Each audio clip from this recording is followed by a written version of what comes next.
ગત રોજ વડોદરા શહેરના નાનિયા બજાર વિસ્તારમાં બુલેટ લઈને જઈ રહેલા એક યુવક અને ટ્રાફિક પોલીસ વચ્ચે ઝપાઝપી થઈ.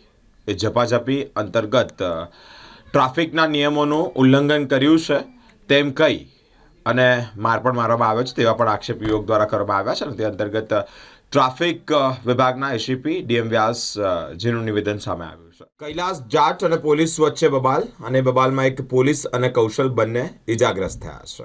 સમગ્ર મામલે ટ્રાફિક એસીપી ડીએમ વ્યાસ સાહેબનું નિવેદન સામે આવ્યું છે. ટ્રાફિક નિયમને લઈને ટ્રાફિક પોલીસ અને વાહન ચાલક વચ્ચે મગજમારી થઈ હતી. ટ્રાફિક પોલીસે યુવક કૌશલસિંહ જાટ વિરુદ્ધ રાવપુરા પોલીસ મથકે ફરિયાદ પણ નોંધાવી છે. દાંડિયા બજાર 4 રસ્તા કૌશલ ચાલુ બાઇકે મોબાઈલ ઉપર વાત કરતો હતો, હેલ્મેટ પહેર્યું નહોતું અને બુલેટ મોડિફાઈડ સાયલેન્સર સાથે હતું અને નંબર પ્લેટ પણ ન હોવાના કારણે ટ્રાફિક પોલીસે તેને રોક્યો હતો. ટ્રાફિક પોલીસની કચેરી લઈ જવાની તૈયારી કરી રહ્યા હતા તે દરમિયાન કૌશલે ટ્રાફિક પોલીસ સાથે ગાળાગાળી કરી છે અને ઝપાઝપી કરી છે. પોલીસ પર હાથ ઉપાડવાના કારણે મામલો ગરમાયો છે.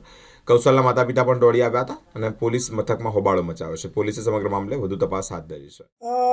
નર્સિંગ હોમ 4 રસ્તા પાસે અમે જે રોજની જેમ ઓફિસ આવતા હતા એ દરમિયાન એક બુલેટ ચાલક હતો જે મોબાઈલ પર વાત કરતો હતો અને હેલ્મેટ નહોતું.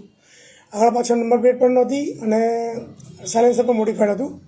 એટલે અમારી સિસ્ટમ પ્રમાણે અમે કમાન્ડોને નીચે ઉતારી અને એને કીધું કે ભાઈ તમે એને ઓફિસ લેતા આવો. એટલે જેવો અમારો કમાન્ડો બેઠો તો એને એ ખરાબ ભાષામાં બોલ્યો એ છોકરો કે ભાઈ તું कैसे बैठ गया मेरी गाड़ी के पीछे, तेरे को किसने बैठने को बोला.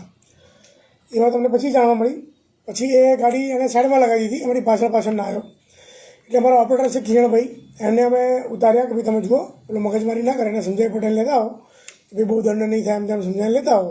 એ પછી દર વખત અમે કરીએ છીએ. પછી એમને મૂકીને અમે ઓફિસ આવ્યા, ત્યાં સુધી એ લોકો આવ્યા નહીં. એટલે ડ્રાઈવરને પૂછ્યું કેમ કિરણભાઈને એ લોકો હજુ નથી આવ્યા. તો ખબર પડી કે ત્યાં એ હજુ મગજમારી કરે છે. એટલે પછી અમે ગાડી ત્યાં મોકલી ડ્રાઈવર સાથે.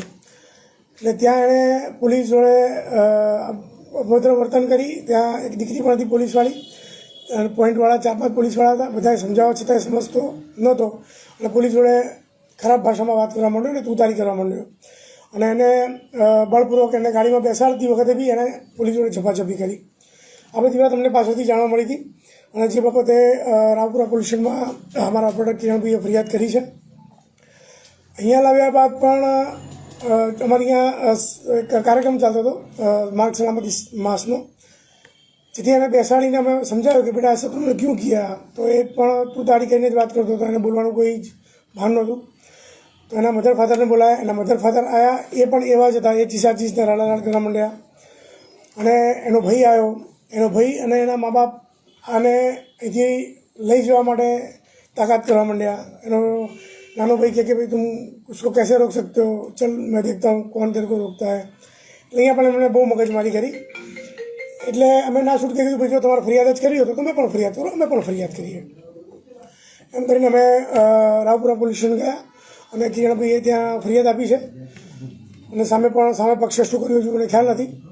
અને આટલી હદે પોલીસ જોડે ખરાબ વર્તન કરવા બાબતે તપાસ કરી તો એના ફાધર રેલવે પોલીસમાં છે, નડિયાદ યાર્ડની અંદર એની નોકરી છે. અને એમનો જે દીકરો જે પોલીસ સ્ટેશનમાં એના ભાઈને ભગાડી જવાની કોશિશ કરતો હતો અમારી ઓફિસમાંથી, એના વિરુદ્ધમાં ફતેહગંજ અને સયાજીગંજમાં ગુના દાખલ છે, એક દારૂના કેસનો અને એક મારામારીના કેસનો. એની ડિટેલ હજુ અમે મેળવી રહ્યા છીએ. અને રેલવે પોલીસમાં પણ એમના વિરુદ્ધમાં દારૂની સ્મગલિંગના ગુના દાખલ થયા છે, એવી પણ અમને માહિતી મળી છે. અમારી પાસે ડિટેલ પણ એની છે.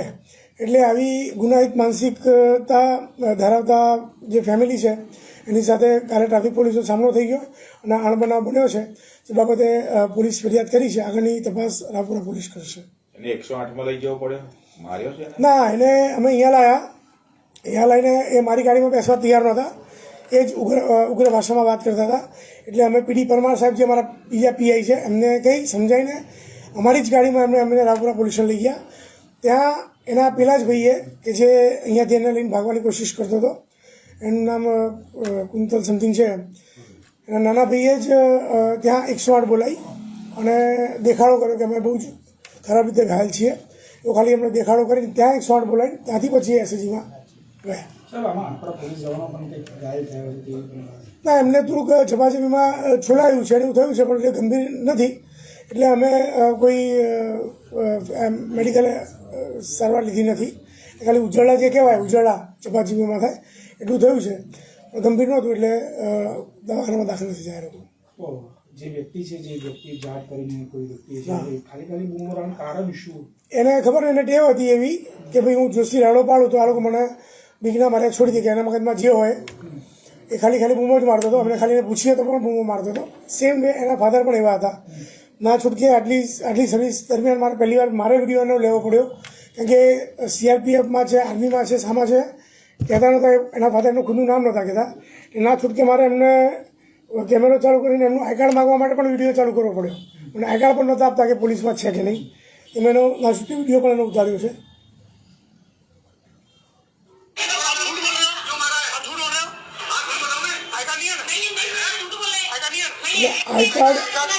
આઈ કાર્ડ બતાવવાની પણ એ ના પાડતા હતા. પછી અમે માહિતી મેળવી કે રેલવે પોલીસમાં છે.